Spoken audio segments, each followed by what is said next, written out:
I would like to invite Ilan Offer, Chief Marketing and Strategy Officer at Grow-tec, to talk about beyond leafy greens, ultra-high yield indoor vertical farming of tomatoes and cucumbers, one of the topic in continuation with yesterday's panel discussion we had. Ilan. By now, I guess you've all realized why vertical farming is good. So food security, immunity to seasonality and to climate change, locally produced fresh food, that's all clear. But in recent months, we're hearing about many vertical farming initiatives that are struggling. And so why is that? So in my mind, there are several weaknesses or challenges to the vertical farming proposition.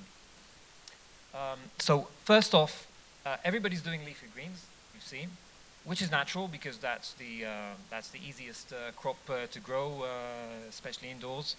But humans eat more than just lettuce, right? And there's a limit to how much they're willing to pay for lettuce. So the industry really needs to diversify to other more nutritious crops. And it's all about the economy, or rather the unit economics. So in many cases, the numbers simply don't add up. Vertical farming initiatives are hemorrhaging cash. So we need a business case that actually works. And it has to work for vegetables, for food. It's not a business case for technology, right? Consumers don't care what kind of LED lighting you're using, or how sophisticated your automation systems are. So we need a business case that's relevant for food, and people want a fresh, healthy, tasty food, and they don't want to have to sell a kidney to afford it, right?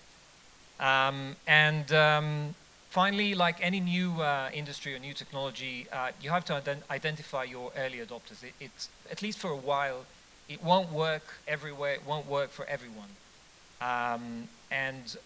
It's given the high energy prices in Europe, for example, it's not surprising that vertical farming initiatives are struggling there. So we have to focus on geographies where vertical farming really solves a problem. Such as here in the UAE or in the GCC area in general, where farming is limited during large parts of the year because of prohibitive weather, where people care about quality food and are willing to pay for it, and where food security is important.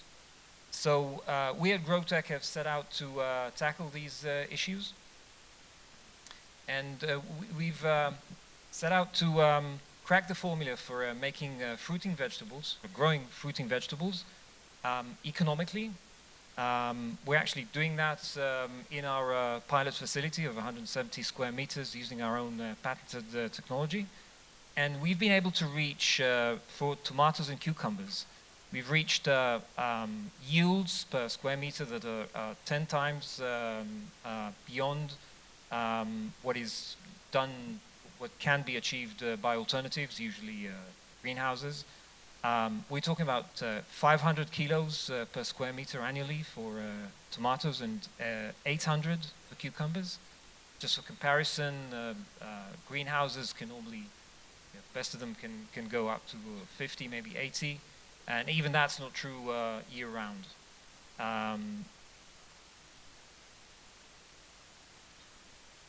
And we've done more than that. So realizing that unit economics are the holy grail of vertical farming, we've adopted a concept that we call intercropping. We've also patented that, whereby we reuse the residual light, climate conditions, and real estate that have already been paid for the purpose of growing tomatoes, for example. We reuse that to grow lettuce on the sidewalls of the grow rooms, the vacant sidewalls. So you really get the lettuce virtually for free. It needs very little additional energy to sustain the lettuce. So that obviously also adds to the viability of the business case, in addition to the tomatoes and cucumbers. And the business case works. So you can see the numbers here for the unit economics. In terms of direct cost, so OPEX per kilo for the tomatoes and cucumbers, we're talking about approximately 50 cents, US cents per kilo. And even if you add in the amortized capital investments, we talk about $1 per kilo. Now, you may find cheaper alternatives by importing from, Turkey, Morocco, where have you. But that wouldn't be comparing apples to apples, or in this case, tomatoes to tomatoes. You wouldn't get the same freshness, the same pesticide-free quality that you get by locally grown produce. Now, these numbers, to be fair, the numbers will change depending on geography. So these numbers were calculated for the GCC region. As you can see, the main cost components are energy and labor, the others being substrates and some other things like seeds, water, fertilizers. And if we zoom out to look at the overall business case, adding in the projected revenue, again, based on the GCC numbers and estimated prices for the produce, we see that this is a sensible investment in its own right, even without government subsidies and grants. It's an investment that will pay back within on the invested capital within approximately 7 years. This model is based on a model facility of that produces 4,000 tons per year. So it's a sensible business case.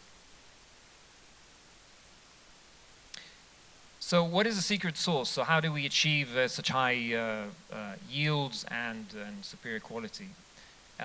You may not be surprised to know that there's no one magic here. It's a combination of things.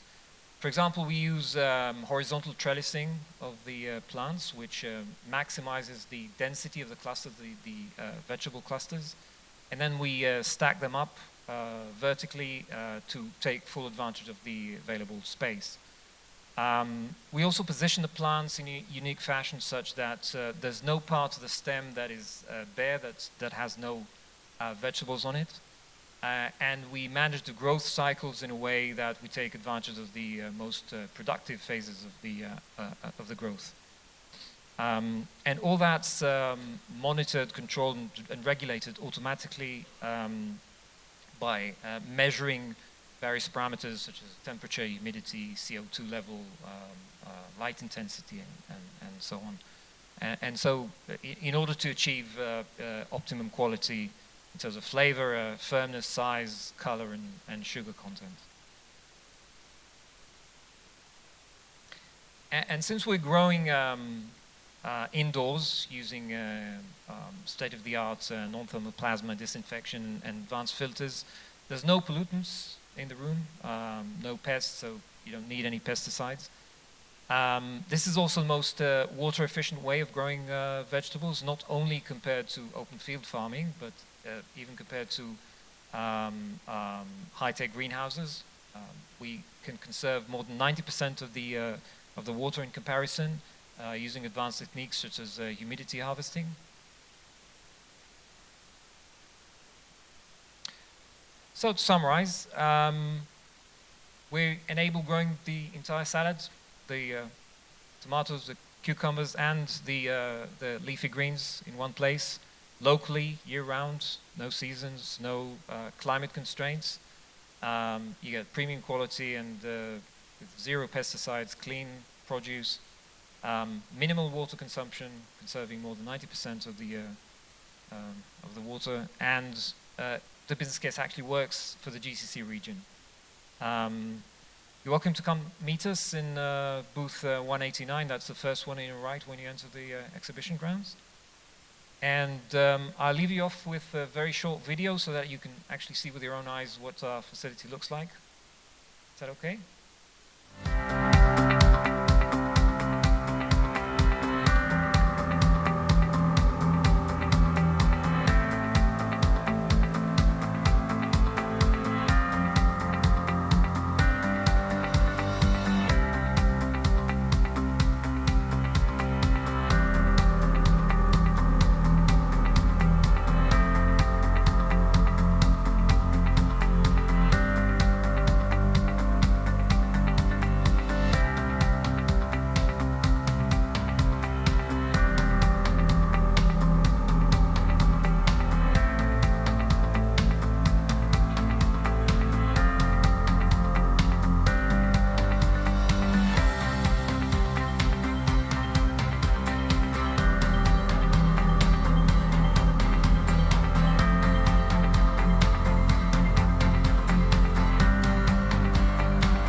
Thank you.